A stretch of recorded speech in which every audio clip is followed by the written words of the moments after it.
আপনার ছাদ বাগানে ড্রাগন গাছের ফুল আসার পসিবিলিটি তত পরিমাণ বাড়বে। এই সময় আপনার ছাদ বাগানের ড্রাগন গাছের খুঁটিনাটি পরিচর্যা যদি আপনি করে রাখতে পারেন, তাহলে অবশ্যই আপনার ছাদ বাগানের ড্রাগন গাছে প্রচুর পরিমাণ ফুল আসবে এবং প্রচুর পরিমাণ ফলের দেখা পাবেন। Hello friends, welcome to my channel. দেশ এবং দেশের বাইরে থেকে যারা আজকে আমার ভিডিওটি কন্টিনিউ করেছেন, প্রত্যেককেই gardener tips with Kamal YouTube চ্যানেলে স্বাগতম।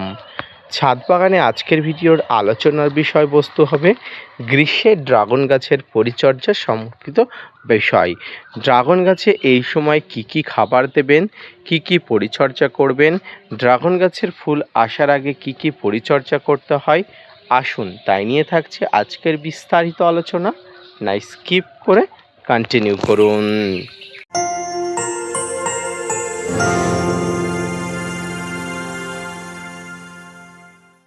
এবং শ্রোতা বন্ধুরা, দেশ এবং দেশের বাইরে থেকে যেখান থেকে আজকে আমার ভিডিওটি কন্টিনিউ করেছেন, প্রত্যেককে নমস্কার, সালাম আদাব জানিয়ে আজকের ছোট্ট উপস্থাপনাটি শুরু করছি।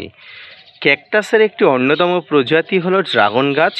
প্রচণ্ড কষ্ট সহ্য করতে পারে, অর্থাৎ প্রচণ্ড কিন্তু সহ্য করতে পারে এই ধরনের একটা গাছ।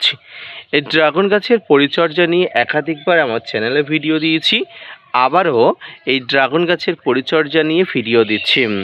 দেখুন, প্রথমেই আপনার ছাদ বাগানের ড্রাগন গাছের পরিচর্যার কথা বলতে গেলে প্রয়োজন হয় ড্রাগন গাছের খাবারের কথা। খাবার ড্রাগন গাছের এমন একটি পদার্থ যেটি ছোট গাছকেও কিন্তু দুরন্ত একটা জায়গায় নিয়ে আসতে পারে। আর এই খাবারের মধ্যে এই সময় অন্যতম, অর্থাৎ এই গ্রীষ্মের সময় অন্যতম যে খাবার, সেটা হলো মিশ্র খাবার বা তরল খাবার। এই মিশ্র এবং তরল দুটিই কিন্তু এই সময় ড্রাগন গাছের জন্য অত্যন্ত গুরুত্বপূর্ণ একটি খাবার। তো এই মিশ্র খাবার এই সময় কতটা দেবেন বা কি মিশ্র খাবার দেবেন? প্রথমেই বলি, ড্রাগন গাছ প্রচুর খাবার খেতে পছন্দ করে, তাই আপনি যদি সঠিকভাবে সঠিক পরিমাণে খাবার সঠিক সময়ে দিয়ে থাকেন, ছোট্ট একটি গাছ দ্রুত বড় হয়ে উঠবে। তার প্রকৃষ্ট প্রমাণ কিন্তু আমার এই গাছটি। আমি কয়েকদিন আগে ভিডিও করেছিলাম, বলেছিলাম এই গাছটি আমার বাড়ির পাশে একজনের কাছে পরিত্যক্ত অবস্থায় ছাদে পড়েছিল। সেখান থেকে আমি গাছটাকে নিয়ে আসি, গাছের গোড়াতে ভরপুর খাবার দিই। এরপরে কেটে গেছে প্রায় 2 থেকে 3 মাস বা সর্বোচ্চ হলে 4 মাস। গাছের অবস্থা দেখুন, দেখার মতো। অর্থাৎ সঠিক পরিচর্যাতে অর্ধমৃত ড্রাগন গাছ কিন্তু মনের মতো হয়ে ওঠে। এবার আসি ড্রাগন গাছের মিশ্র খাবারের মধ্যে কি খাবার রাখা উচিত। শিংকুচি, নিমখোল, হাড়গুঁড়ো, ভার্মিকম্পোস্ট, সর্ষের খোল, বাদাম খোল, এই ধরনের মিশ্র খাবারগুলো একত্রে মিক্স করে ছাদ বাগানের জন্য যে খাবার তৈরি করা হয়, দ্যাটস কল মিশ্র খাবার। এই মিশ্র খাবার যেমন এই সময় গাছের গোড়াতে অবশ্যই দেবেন, ঠিক তেমনি এই সময় ড্রাগন গাছের স্বাস্থ্য ভালো রাখার জন্য আরও একটি সুপার টনিক হিসেবে যেটি পরিচিত, সেই খাবারটি দেবেন। আর সেটি হলো সরিষার খোল পচানো জল। সরিষার খোল পচানো জলের মধ্যে প্রচুর পরিমাণ নাইট্রোজেন থাকে এবং ড্রাগন গাছের বৃদ্ধি হওয়ার জন্য আরও নানা উপাদান কিন্তু থাকে। তাই ড্রাগন গাছে এই সময় সরিষার খোল পচানো জলটা অনিবার্যভাবে দেবেন। শুধু কি সরিষার খোল পচানো জল? হ্যাঁ, সরিষার খোল পচানো জল এমনি দিলেও হবে। এর সঙ্গে যদি আপনি আরও কিছু জিনিস ব্যবহার করেন, সেটাই আরও ভালো হয়। আপনি যখন সরিষার খোলকে পচাবেন, অর্থাৎ 100 গ্রাম সরিষার খোলকে 10 লিটার জলে বা 5 লিটার জলে আপনি কিন্তু পচাবেন 15 থেকে 20 দিন। ঢাকনাযুক্ত পাত্র রেখে এই জলটাকে ভালো করে পচিয়ে নেবেন। এরপরে জলটার সঙ্গে আরও কিন্তু কিছুটা জল মিশিয়ে নেবেন, অথবা আরও একটি পদ্ধতিতে প্রথমে আপনি 1 লিটার জলে 100 গ্রাম সরিষার খোল পচিয়ে নেবেন। এর সঙ্গে আপনি আরও 8-9 লিটার, অর্থাৎ সর্বোচ্চ 10 লিটার জল কিন্তু মিশিয়ে নেবেন। এবারে এই জলটি যে মেশাচ্ছেন, এই জলের সঙ্গে আরও একটি উপাদান মিশিয়ে নেবেন। সেই উপাদানটি হলো ডিএপি, ডাই অ্যামোনিয়াম ফসফেট এবং লাল পটাশ। ডিএপি এবং লাল পটাশ মিশিয়ে নেওয়ার একটাই কারণ, ডিএপি ডাই অ্যামোনিয়াম ফসফেট এই সময় গরমে ড্রাগন গাছের অত্যাধিক সুরক্ষা ব্যবস্থার জন্য গুরুত্বপূর্ণ হিসাবে কাজ করে এবং এই যে পটাশ সার ড্রাগন গাছের রোগ প্রতিরোধ এবং গরমে ড্রাগন গাছকে প্রচণ্ড কষ্ট সহ্য করার জন্য যে শক্তি, সেটা কিন্তু প্রদান করে এই পটাশ। তাই আপনি যেমন গাছের গোড়াতে দেবেন ঠিক তেমনি এই পটাশ সার এই সময় গাছে স্প্রে করবেন। গরমে ছাদ বাগানে থাকা প্রত্যেকটি গাছ ইনক্লুডেড ড্রাগন ট্রি আপনি পটাশ সার স্প্রে করবেন। পটাশের মধ্যে এমন কিছু উপাদান থাকে যেগুলো গাছকে কিন্তু প্রচণ্ড কষ্ট সহ্য করতে সাহায্য করে।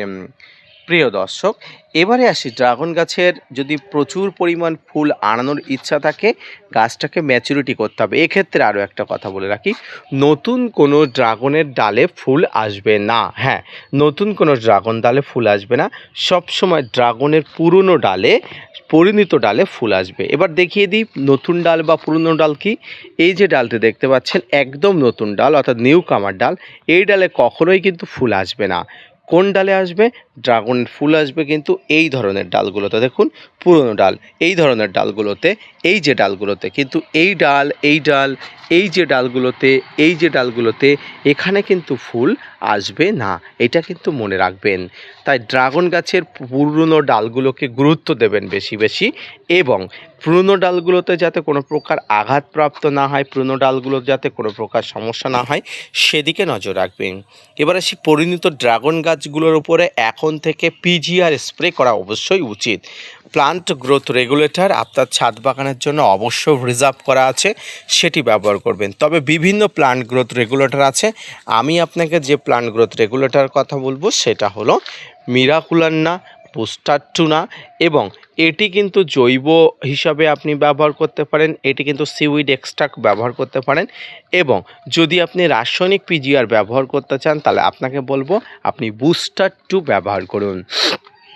বুস্টার টু আপনি যদি ব্যবহার করেন আশা করি ভালো ফলাফল পাওয়া যাবে। তবে যদি জৈবভাবে ব্যবহার করতে চান সিউইড এক্সট্রাক্ট ব্যবহার করবেন, এবং যদি আপনি আরও একটি জৈব পদার্থ পিজিআর ব্যবহার করতে চান তাহলে প্লান্ট বুস্ট, যেটা আমি জৈব পিজিআর হিসাবে কিন্তু কিনেছিলাম, সেই প্লান্ট বুস্ট কিন্তু ব্যবহার করতে পারেন। প্লান্ট বুস্ট দিলে গাছের ফুল আসার পরিমাণ বাড়ে, গাছের ফুল আসার ব্যাপার বাড়ে, সব কিছু কিন্তু বাড়ে। অর্থাৎ আপনি জৈব হিসাবে ব্যবহার করতে চাইলে আপনি ব্যবহার করতে পারেন প্লান্ট বুস্ট অথবা সিউইড এক্সট্রাক্ট, এবং যদি রাসায়নিকভাবে ব্যবহার করতে চান তাহলে Miraculan, bumper, booster two, as a wish ব্যবহার করতে পারেন। তবে আমি আপনাকে যে রাসায়নিক পিজিআরের কথা যদি বলি তাহলে বুস্টার টুর কথাই কিন্তু বলবো। 15 দিন অন্তর প্রতি লিটার জলে 1 ফোঁটা করে দিয়ে আপনি ব্যবহার করবেন এই ধরনের ড্রাগন গাছগুলোতে। তাতে 15 দিন অন্তর অন্তর ব্যবহার করলে আপনার ছাদ বাগানের ড্রাগন গাছের ফুল আসার পসিবিলিটি অনেক বাড়ে। সম্মানীয় দর্শক, এই সময় ড্রাগন গাছের কোনো প্রকার কাটাই ছাঁটাই করার একদম দরকার নেই। গাছে মাঝে মাঝে ফাঙ্গিসাইড ব্যবহার করবেন, এটা আবশ্যিক। এর পাশাপাশি গাছে মাঝে মাঝে পটাশ সার ব্যবহার করবেন। গাছে পিজিআর ব্যবহার করাটা এই সময় ম্যান্ডেটারি, আমি বলেই দিলাম, এবং গাছের জলটা ঠিকঠাকভাবে দেবেন। এই পদ্ধতিতে ড্রাগন গাছের পরিচর্যা করে দেখুন, অবশ্যই ফলাফলটি আপনি নিজের হাতের মুঠোতেই নিজেই বুঝতে পারবেন। ধন্যবাদ।